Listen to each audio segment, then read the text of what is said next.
Hello, this is Tommy Newberry. Welcome back to Achieving Optimal. In this special edition, this special episode, I'm going to be chatting with clinical psychologist Dr. Mark Crawford. This show was actually recorded live at Barnsley Resort at our recent couples planning retreat. We're going to be chatting about goals, relationships, and the science of marriage. I think you're really going to like it. And why don't we just go straight to the show right now?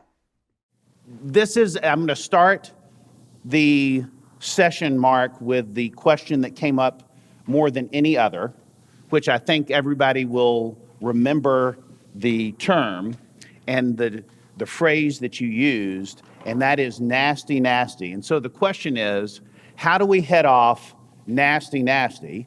Right. And a couple of other people made it a little more specific, and they said, how do we head off the nasty, nasty before we get to cuss words? Well, I think by the time your nasty, nasty cuss words are a given for most people, remember what we talked about is nasty, nasty is that place where love and fun go to die. That's the place you want to, if you get there often and stay there, it's going to be difficult for the relationship to have enough positivity to be what you want it to be.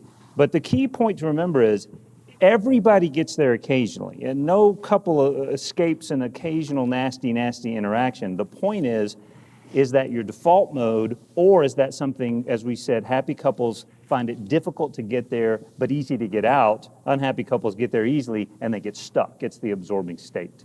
So that's the key differential. So what do the couples that get stuck do differently than the couples? I mean, is it a happy couple gets unstuck when they get there, or what comes first? Yeah, so again, we're backing up, and remember what we talked about on Friday is what gets couples there quickly is this sort of overriding state of negative sentiment override. In other words, it's sort of like the relationship just feels almost like yesterday's weather.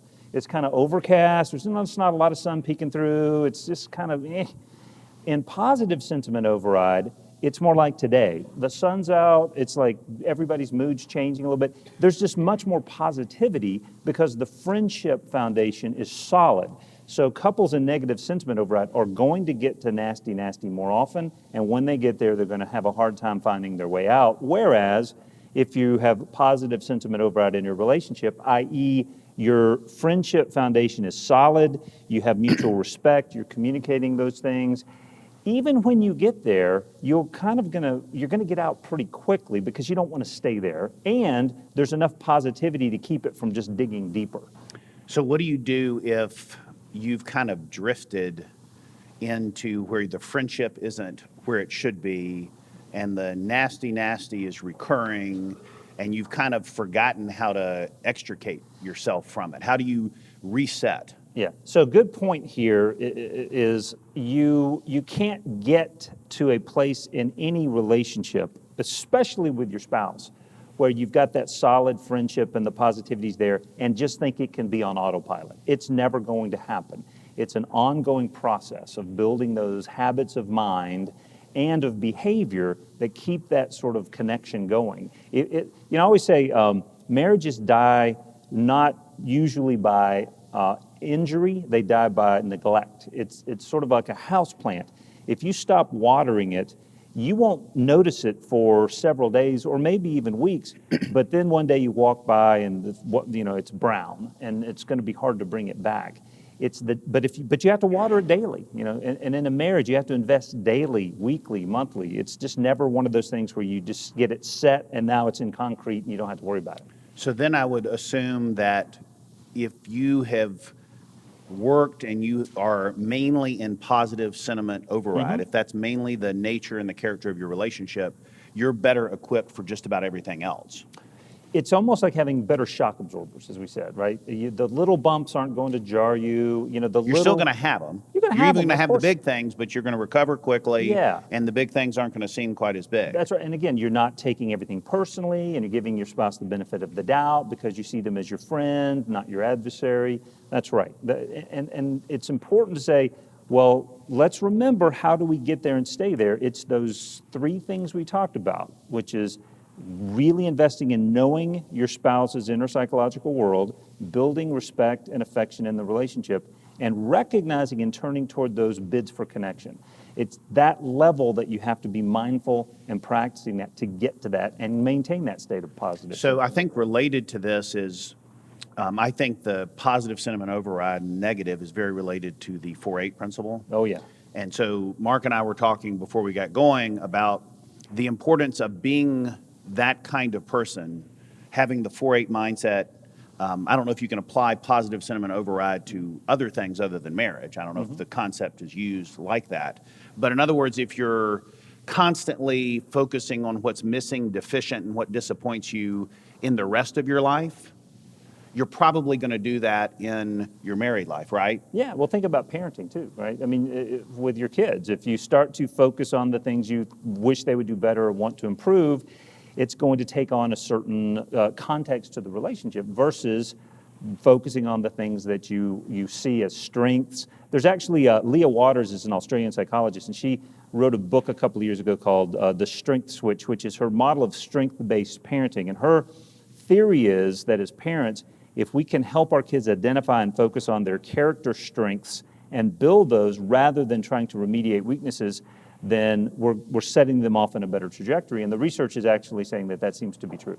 All right, so you were talking about focus, this is outside of marriage, like in your everyday world, focusing on things to admire, things to be proud of, appreciate, respect. Yeah. Oh, yeah. But in the rest of your life. Yeah. And then discussing those with your spouse so that you're creating a mental atmosphere that is more positive by nature, which then I would think would make you less likely to go south in a relationship if you're north, if you're positive everywhere else, right? There's a ton of data out there about the importance of, what we almost take for granted as cliche, sort of count your blessings, keep a gratitude list. That actually is a powerful principle. There's hard empirical data that people who routinely, regularly keep a specific list of things that are going well or that they're grateful for are just happier people. They're less prone to depression. And just think about, if you're talking about in marriage, it's more fun to be around a happy person, right? And so by doing that, then you become a more positive person and it just transitions into the relationship. Well, I was thinking about, I think it was Friday, but it's gone so fast it kind of ran together. The idea of what do you do if you're stuck in negative sentiment override, and you reference coaching a little bit at that point. There's not like a quick magic answer, but what I have done that I've seen good results with my clients is, and you made me think of it when you said the gratitude, like the gratitude list, is a part of your early morning success ritual. I call it your EMSR, is a part of your early morning success ritual to have a aspect of the ritual that is drafting or reminding yourself the positive qualities of your spouse. And it's, some people think, well, that's too simple, and dismiss it, or that's a pain or something like that. But it's essentially like push-ups for your mindset. So as a part of whatever else you would do in the morning, exercising, doing a devotion, reading the Bible, prayer, whatever it is, literally in a notebook like this, you could use one whole notebook just for it. You wake up and have a cup of coffee and today's date at the top, and you write the 5 or 7 things you love the most or respect the most or appreciate the most or are grateful the most. Let me time you out for 1 minute. So here's the thing. If you're really in a state of negative sentiment override, by that point, you probably believe you are because you married the wrong person and he's a jerk or she's a jerkette, and it's their problem, right? So what you're saying is really important. If you're in that place, it's vital to take responsibility for your part of being there. And, I've been doing what I do for 30 years, and one of the things I always watch for is how willing are you to take ownership? Because it's easy to say, I'm here because of all these external factors that I have no control over. You have choices, and you have to take ownership. And I've never seen a marriage yet where both people didn't have at least some responsibility for how they got there, right? And so what you're saying is true, but to get to that stage, you have to say, okay, we are in a bad place. I have to own that I'm part of this team, and I have to do what I can to take ownership to change it. Then you go to that exercise. But that people want to skip that, right? Because in your mind, they think it's the other. That's right. The other person, That's and when you blame, it feels good to blame. Does anybody disagree with that? It feels good to blame, like it feels good to spend something on the credit card that you can't afford. But then the bill comes and there's a little bit of interest. And that's kind of how I think of blame. It does kind of temporarily free you up. You've kind of shifted the burden to the other person, but then that comes due eventually and you owe more than you did in the first place. Mm-hmm. So what I've found, and there's a little bit of a distinction in the people that I'm usually working with and people that Mark's usually working with, I tend to be, correct me if I'm wrong, on the end of somebody who is wanting to be proactive. And Mark, he told me this, it stuck with me, it like hit me over the head 5 or 6 years ago. He goes, a lot of the people that I work with should have come to see me 5 years ago. Mm-hmm. And so back to the push-ups for your mindset. Every morning, get up and remind yourself of, it's great to remind yourself of your blessings, but remind yourself of what you're grateful for in your spouse. If you're at a place where you can do that, which I imagine most of you are, that's a great thing to do preemptively. In other words, you want to eat healthy, not just because you've got a lot of inflammation in your body. You want to eat healthy to avoid the inflammation. You want to eat healthy to avoid getting overweight. You want to exercise. So what I found is after one day, it has almost no effect. But if you do that for 30, 40 days, all of a sudden what happens is your filter has changed. Mm-hmm. And when you have written down, she's loving, she's thoughtful, she's funny, then what happens is as you go through the day, you are kind of preset to look for those things. And you start to notice them. And then when you notice them, it becomes more real. And so the next day you might even write down one extra thing that you didn't notice, and you're off to the races. It's not a magic cure, and I've actually had a few people that have said, I can't get myself to do that, but I want to get to everybody before they do that. And so I think it's really important. The other thing is, if you express your affection or you express your affirmation to your spouse every single day, it obviously it's good for them. But I have found that whatever you express gets impressed. So, telling somebody that you appreciate them and affirming somebody else, they really benefit, but you benefit as well. Don't you think? Absolutely. Yeah. So the bid process is also something. We had dinner last night, and Kristen has heard that only once or twice, and boom, she remembered the bid process that you talk about a lot. So if you think back to Mark talking about your spouse making a bid, sometimes it's overt, sometimes it's more subtle and indirect. What do you do, or how do you respond constructively if your partner rejects or dismisses your bid? Mm-hmm. Good. So remember, the bidding process is ongoing throughout the day. And, just by way of review, couples who do well are recognizing their spouse's bid and turning toward that bid. So one thing I want to say, and we haven't talked about this yet, but it comes up a lot in my office, is the best way to miss a bid from your partner is this. Okay? And this is affecting marriages, okay? I'm just going to tell you, I hear it all the time. You have to be present and mindful to recognize when your partner is trying to connect with you. And in a screen, you're going to miss it. And I hear this so often. And we're missing life, right? So that's one thing we haven't even talked about yet, but I think that's probably worth discussing at some point. Yeah. But in terms of those bids, I think it's being able to recognize. Your question was, what do you do if you bid and your partner clearly turns away, or just frankly misses it? Yeah, right? I was thinking of a story real quick to put you on hold there. So I walked in the house, and I immediately got a return message from a client, and Kristen started to talk to me, and I looked down at it, and she was continuing to talk, and then it was silence, and I said, "Go ahead, I'm listening." Have you ever done that? Yeah. Well, you're not really listening; you're half listening. Mm-hmm. But I tried to not do that again. That did not produce a good result. Mm-hmm. Good for her. Yeah. Yeah. So what do we do about the mobile devices? Because I bet we could talk for the next hour about the mobile devices or the social media and how that's not only affecting marriage, but how it's affecting Oh my parenting. goodness. There's so much literature, and again, we're at a place in history, I think, where we're just now beginning to see the impact of a whole generation growing up in a screen.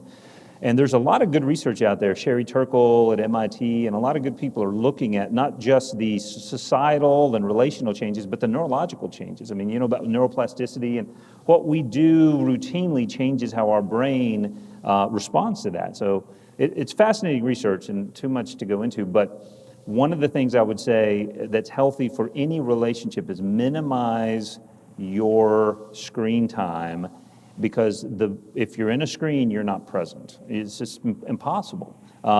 Here's what we know from neuropsychological research. Multitasking doesn't work. People think, oh, I'm a great multitasker. No, you're not. No, you're not. You'd be much better if you just focused on a task. So being present, being mindful is important with our kids, with our spouses, and just in life. And it becomes habitual. I mean, full disclosure, I'll find myself I've got favorite, I like keep up with the news, the weather, and all. I'll just find myself pulling it out if I'm sitting still as a habit, and it's unconscious at that point.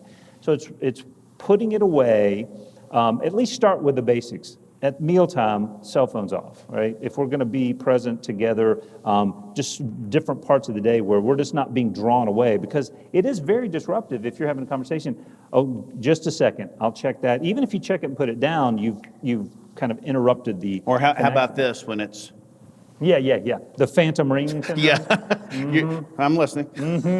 Yeah, there's actually a term out there. I think it's called the phantom ring or phantom buzz. Some of you may have heard of it, where people literally think their cell phone has buzzed when it didn't. There's a physiological reaction to that. So it's a big deal, and I think we'll see more and more being written about this as time pans out. But it's a way to miss a bid easily. There's a term, I don't know if anybody's heard it, called attention residue. And that refers to the attention that you leave. This is when you're multitasking. And the most common way to multitask is with a device these days.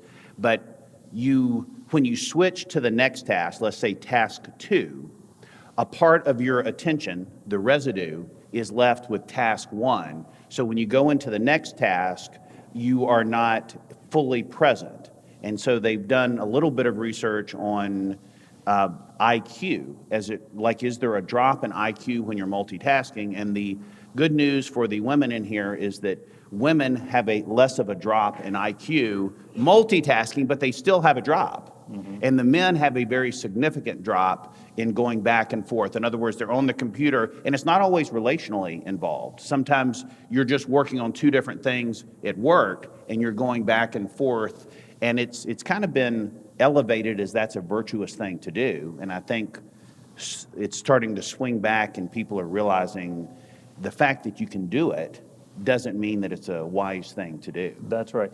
And what we also haven't touched on is this sort of social media in general. I mean, here's what most of us know: social media is an avatar, right? What people post is not their real life. It's the best moments of their real life or their highlight reel. And so for vulnerable couples, what I find oftentimes is they will kind of reinforce this notion of they're all happier and their lives are better than mine. Well, I've been doing this 30 years.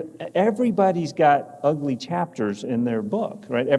They just don't post them, right? So and I talk to adolescents a lot about this. If you're comparing your life that you know to the life of others they want you to know, you're always going to feel like they got it better. But I know couples who do this, where they'll say, well, they went on this vacation and look what they're doing, and he just seems so nice, and they're always smiling in that picture. Yeah, but that's all you get to see on social media. You're not seeing their real life. So I think that's important to keep in mind as well. There is a lot of data. The more time adults spend on social media, the less happy they are. And I think this is a big contributing factor of that. So it's just, I know this isn't a social media presentation or something, but it's a factor that comes up in my office a lot. Yeah, how many of you believe that social media has enhanced your marriage greatly? Anyone? All right, let's shift gears a little bit to a kind of a funny question, but it's I think it was the most philosophical question that we received, which is, why is marriage so hard? Well, I think the question is, why shouldn't it be hard, or why would we expect it not to be hard? I mean, think about this. You're choosing one human being to spend the remainder of your life with, who's going to see you at your worst moments, your best moments, and all the moments in between forever. How is that not going to be hard, right? I mean, of course that's going to be hard. But no one ever asks, why is parenting hard? We know it's going to be hard, right? So I think one of the things that gets people in trouble is, if I'd married the right person, it wouldn't be work at all. It would just be every day's fun, and I can't wait to wake up and see them and get goosebumpy. No, right? No, it's work, because you're choosing one human being to be with forever. That's got to be hard, right? And here's one thing that I think is important. I've said this many times. My business partner knew me before I met Dana. My wife is here. I'm so happy today because she's here. But he's known me. I was 30 when I got married. Okay, so that was 28 years ago. And so I dated a lot of people. And I went to my business partner, Michael Lyles, and I said, Michael, I found her. I found the one. This is it. I'm getting married. And I'll never forget, he looked at me and goes, well, I'm really glad finally to hear that, because marriage is God's tool to get at all your character flaws he can't reach when you're single. That was so true. That was so true, right? I think that's the thought of the day right there. When you really think about it, write that down. I'll paraphrase it, because I like to cite that a lot. Marriage creates a platform for God to help you grow spiritually in a way that he can't when you're single. Is that Exactly. a decent paraphrase? That's a very good paraphrase. And I think if you think about, there's a book called Happy Together. It's written by, I can't remember their last name. It's kind of hard to, Polinsky. It's from the positive psychology research, but it talks about looking at marriage from an Aristotelian sort of point of view of, I'm choosing a partner who I see as having such good traits, it inspires me to bring out and bring forward my best traits. So again, a few years ago, I was interviewed on a news station, and the topic I thought it was a pastor had just told his church to delete their Facebook account. And they wanted to know my opinion on that. And so this was years ago, and I was gonna talk to him about, all the data that we had at the time. And then it was a live interview, and they switched the question and started talking about a Time magazine headline that marriage is obsolete, and wanted to know what I thought about that. And I didn't have time to think about it because it was a live interview, but what I wish I had said is, well, it depends on why you get married. If you get married, if people have the idea that I'm going to get married so I'll be happier, and so I'll just have, I'll never be whatever, and I'll just have a companion, then probably it is. But that's probably not the reason to get married, right? I mean, that's a benefit of getting married, but why do we get married? Why do I want to spend my life with one person and journey together? Well, I think the better answer is because I want to create a life that's richer than the one I can live alone. I want to share my life with somebody. I want to build a shared meaning with someone, and I need to pick the right person to do that. And in the process, it helps me bring forth my best efforts and my best self. So I think that's a big philosophical question, but one that we should talk about or consider. Yeah. And if you are clear, it's like with any other, one of the reasons we wanted you to do the goal of your marriage, to draft that, is because really the goal of your marriage is the why of your marriage, is it not? It's the why. And so when you have that why identified, it's the driving force. It reminds you of what you're going for and why it's worth the effort and what the consequences are. And so if you have that, then reviewing it on a regular basis, it's kind of like what Will Rogers used to say. He said, we all need to be reminded of what we already know. And it's so easy to drift when we forget the why. Business is hard, parenting is hard, life is hard, marriage is especially hard. But if we know what is at the end, if we know what we're striving for, then it gives us, I think, a greater capacity to persist. Mm-hmm. and And if you- move forward. If you think about the reasons people get married, they're never the reasons people stay married, right? I mean, the reasons people get married at 20, 25, even 30, by the time you're 40, 50, those reasons aren't as important to you. So you're constantly building something greater. You're building a team, a partnership, a deep life together and creating things. So it's Which that reminds me of another question I thought was great, which was how do we, basically the person was saying, we're very committed to being married and staying married. We'd like to elevate our commitment to having an excellent marriage. Mm-hmm. Can you speak to the difference between the two types of commitments? People absolutely committed to the permanence of the relationship, but the relationship's kind of stuck. Yeah, so I think that's an admirable goal, because what some research has shown is what you aspire to, you're more likely to achieve in a marriage. If you say, I want this to be better than just good enough, you're more likely to get there. So I think that, first of all, you're talking about commitment versus quality, right? So the commitment sort of it's like the safety aspect of the relationship. Think of it this way. If I know I'm in a relationship and we're committed to one another, I don't have to worry that that conflict or differences could disrupt it. So the commitment creates a safe sort of context to work through these things, but also to build something better, right? And so I do think just saying we didn't get divorced is probably not good enough. Saying we love each other, we are committed to each other, and we enjoy each other, and this has meaning, I think is the goal. One of the concepts, which I think is really a principle that you bring up, in fact, I think there's one of the banners that we have speaks to this, is that you don't, that your soulmate is something that is created. Yeah. And I think that reminded me of that concept, because I think a lot of people, you said the reason you get married is not the reason you stay married. Right. And so much in pop culture is about, I found my soulmate, and then oddly enough, 2.5 years later, they unfound, their soulmate and found another mate. Yeah, you're spending lots of money on lawyers to get rid of your soulmate. Yeah, that whole concept of soulmate, I've heard that so often in my office. It always just sort of, my stomach turns a little bit when I hear how do you find a soulmate? My sort of idea about this is, if I've spent, at this point, 28 years with Dana, and we've gone through the best moments and the worst moments of life together, and supported each other and confronted each other. She is my soulmate now. She wasn't when I met her, because we hadn't gone through all that.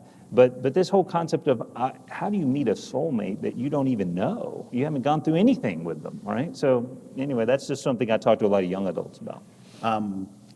And this is, I forget who to attribute this to, but it kind of reminds me of the same concept. But here's the quote. Your soulmate is the person who absolutely knows how to push the right buttons. For sure, right? But we like to think the soulmate, our soulmate, is the person who causes us to kind of float in bliss and harmony. But what is the purpose of a soulmate? Mm-hmm. Is it to make you feel awesome about yourself, or is it to develop your soul? And that goes back to Dr. Lyle's kind of quote of, what are we in this for? What is the divine purpose? Does anybody here think there's a divine purpose in marriage? What is it? Is it all just about the next 40 years?